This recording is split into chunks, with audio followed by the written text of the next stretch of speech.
Okay, so the first thing I'm going to do is take this design that I downloaded from Etsy and load it into Chroma. So I'm going to go ahead and I've already downloaded the file and unzipped it. I'm just going to go ahead and take the DST one and upload it into Chroma. And the only reason I'm doing this is because normally I would just go ahead and download the file and put it on my USB and go ahead and stitch it out. But because of what I'm stitching, like I'm stitching this onto a beanie, I want to put like a I don't even know what it's called, a underlay, nap stitching. I'm not sure what the correct term is.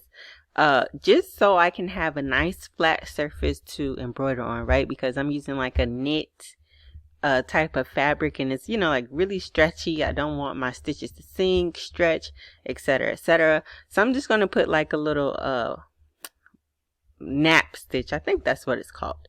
So I'm going to go over here and I'm using Chroma Inspire. Comes free. Chroma, there's different levels of Chroma. Chroma Inspire is like the free basic one you get when you get with your machine. So I'm just going to go over here to the left toolbar and hit complex fill. And listen, I don't know anything about digitizing. I can do like the super basic stuff. And this is like super basic stuff. So I'm just going to go ahead and take the complex fill tool. And I'm just going to kind of like make like a square border. And I can really hit, hold on, let me see. Hold on, y'all. I can really hit, like while I'm doing this, I can hold the control. Is it control or is it shift? Okay, yeah, I can hold the shift button down on my keyboard, and that will make sure that like I need to go up just a little bit, that my lines will stay straight, right? So I'm just gonna, you know, kind of do this all the way around.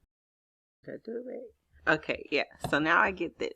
So now I'm gonna go over here and change the density because I just want this to be like an underlayer. I really don't need all this, you know, like the stitching to be so tight. So I'm just going to, let's do it at 0.6 and hit apply. Oh wait, sorry, I need to do my select tool. Select that, select the little square that we just made and hit apply. And you see that it changed. Okay, and go over here. I don't need all this underlay stuff either, so I'm just going to take that off and hit apply. And I think everything else looks good. So now also what I want to do, I want to make sure that I have this select tool selected and that my square is selected. And I'm going to go up here to the top toolbar and hit move to back because I want this to be, you know, the bottom layer. So we have our little nap stitch. We can go up here and see like the realistic view. This is kind of, you know, like what it'll look like when it embroiders out. And we can go over here to the slow draw and it'll show us that our background is going to stitch out first, then the bottom half of the letters, and so on and so forth, right? So now that we have that all set, y'all, that's it. Like that's as much digitizing as I can do at this moment. So we're just gonna go ahead and save this. Now since I'm just gonna go ahead and take it to my DS, like save it, I'm just gonna go ahead and save it as, leave it as that. Now the RDE, if I'm remembering correctly, that's like the editable file, but this isn't my original, you know, design. If I need to come through and edit it again, you know, I can just do that or whatever. But I'm just gonna go ahead and save it as a DST file and export it onto my USB, and we'll just go ahead and move over to the machine. Now I'm just going to go ahead and grab my beanie and I'm going to turn my inside out because I want to have like a cuff on my hat. But if you don't want a cuff on your hat, then you'll just embroider on it the right side. So now I'm just going to go ahead and take this ruler and mark the center of my hat. My hat is about 8 inches wide. So of course at the 4-inch mark, I just used some chalk and left a mark. And I wanted to see how high my design is, about 3 inches. So I would just kind of see, you know, mark that spot on the hat as well.